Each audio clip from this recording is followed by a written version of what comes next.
కనువిందుగా కైలాసగిరి అందాలు. విశాఖ పర్యటనలో మరో ఆణిముత్యం చేరింది.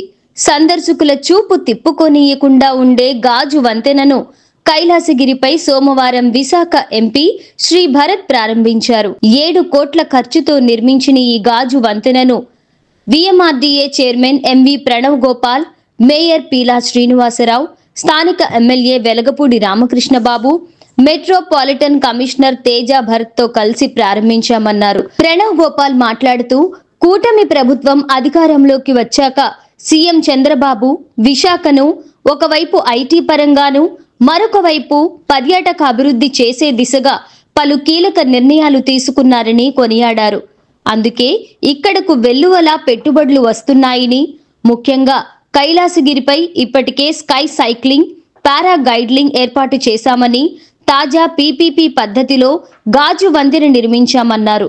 సముద్ర మట్టానికి 1020 అడుగుల ఎత్తులో అత్యంత సురక్షితమైన 40 mm మందం గల గాజుతో ఇండియాలోనే తొలిసారి 55 మీటర్ల పొడవైన 3 అడుగుల వెడల్పుతో నిర్మితమైన గాజు వంతెన ఇదేనన్నారు.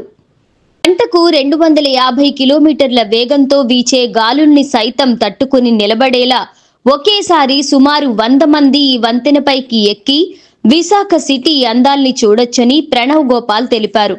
పర్యాటకుల భద్రతను దృష్టిలో పెట్టుకుని ప్రస్తుతం కేవలం 40 మందికి మాత్రమే ఈ బ్రిడ్జ్ పైకి అనుమతించడం జరుగుతోందన్నారు. ఈ గాజు వంతెన విశాఖకే ఖ్యాతి తెస్తోందన్నారు.